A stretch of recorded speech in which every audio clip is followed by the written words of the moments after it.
Welcome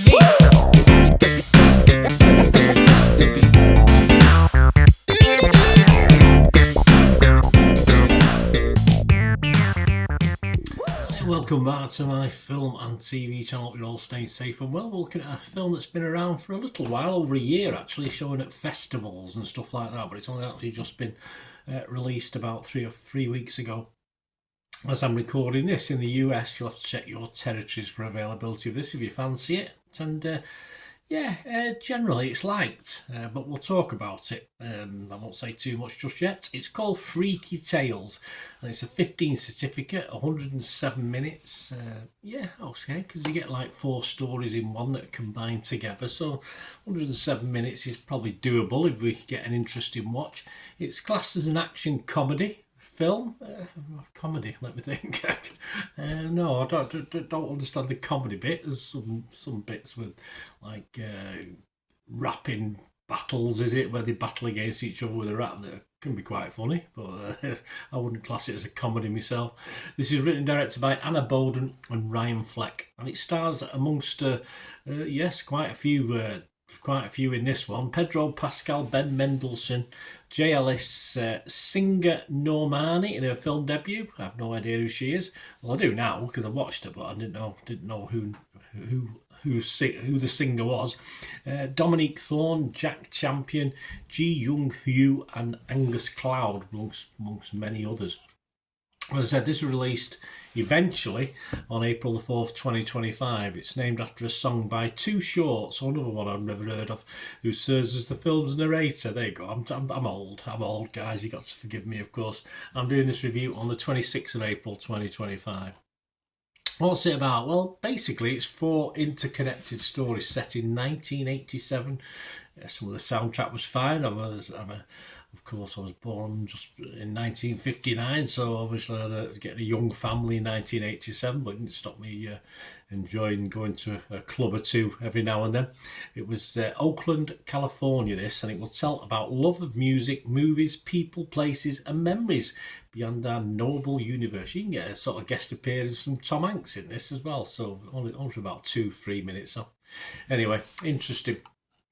The 4 stories have all got titles, the chapters. The chapter 1 is Strength in Numbers, The Gilman Strikes Back. A pretty basic story of revenge, I'm not sure what it tells us. A couple of connections to later on in the story, but really pretty bland. I mean, Nazis, racist scum get their heads kicked in, which is always good.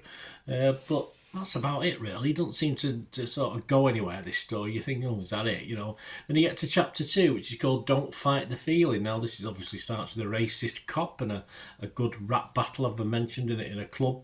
But again, I'm not too sure where it's all leading us, this. But thankfully, by chapter 3 and 4, the third chapter is called Born to Mac. We're getting there. We're tying up some of the loose ends, some of the links between different characters that we've seen in parts 1 and 2.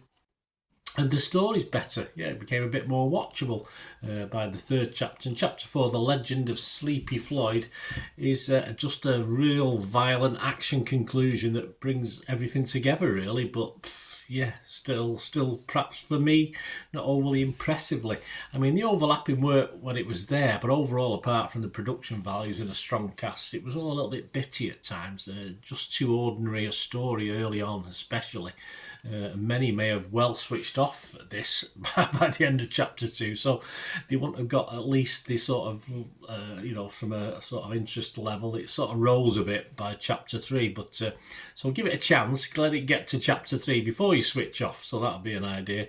We just really needed something. I mean, the old idea of stories, I was told when you're writing books or writing something, grab the attention first. This didn't really grab the attention. It was quite a slow meandering start for the first 45 minutes or so, and then it does grab you a little bit more after that. But some people might have turned off by then.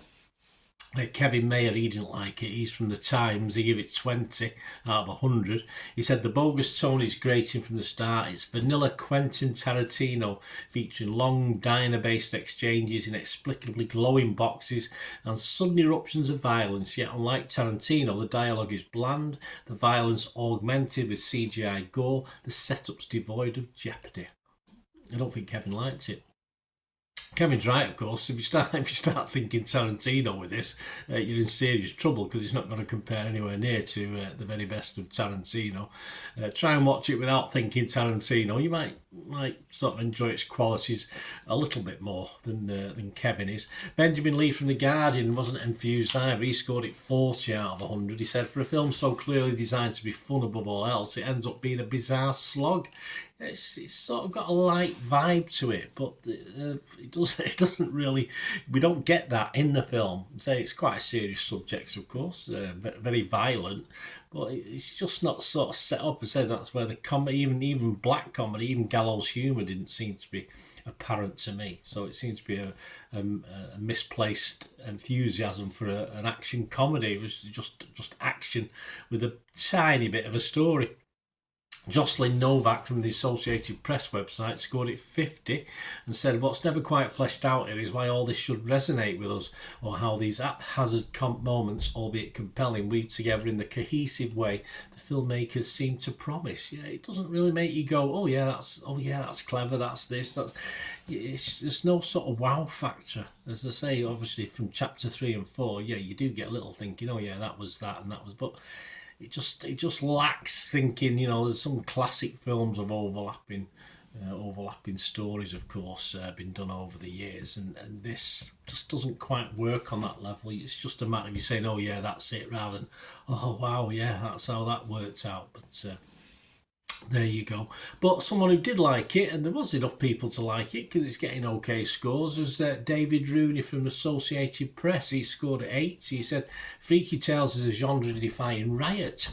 Come for the crazy mixtape of circuitously connected plot lines. Stay for the joyous explosion of vintage breakdancing on the end credits. There was breakdancing. I didn't get to the end credits. I'd stopped watching before then, but I'm not exactly a breakdancing fan anyway. But as you can tell, that's my younger days. Not anyway.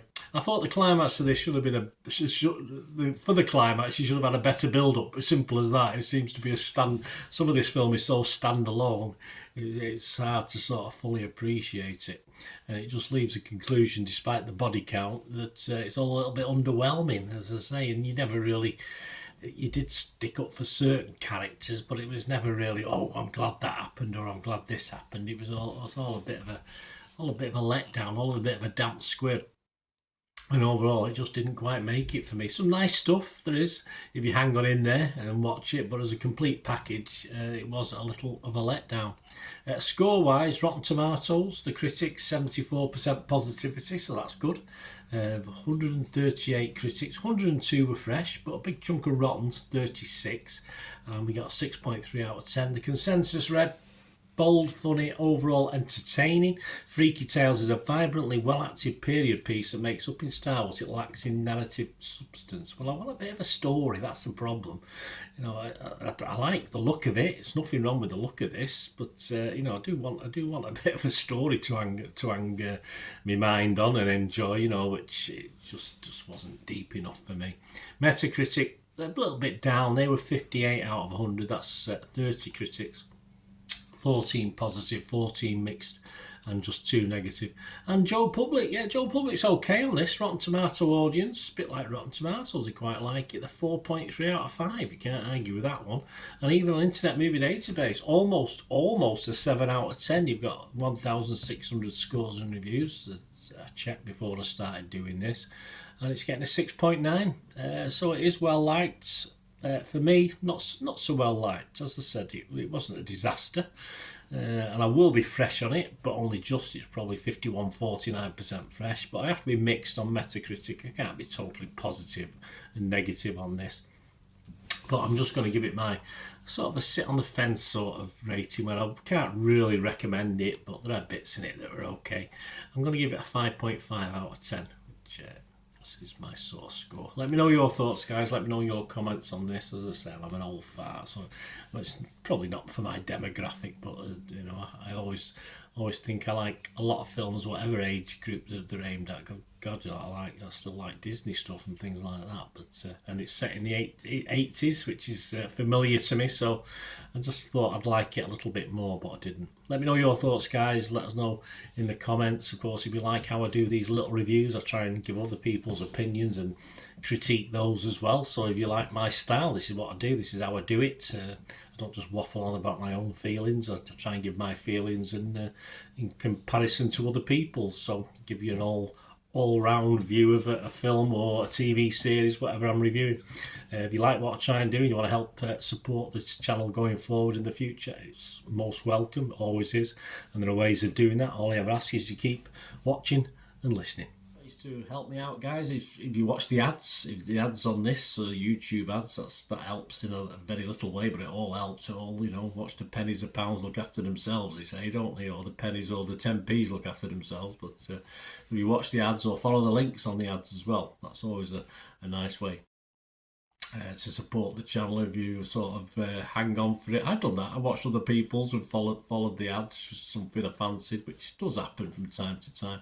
Of course, you can support me by pushing that subscribe button as mentioned earlier, and that of course pressing the button so you know when these vlogs are coming out. And of course I'm always interested in your opinions, and of course you can give us a like, that'd be wonderful as well. So thanks for watching, guys.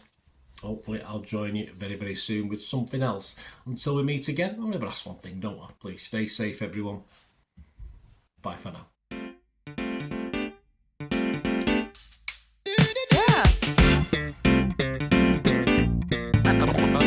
Yeah.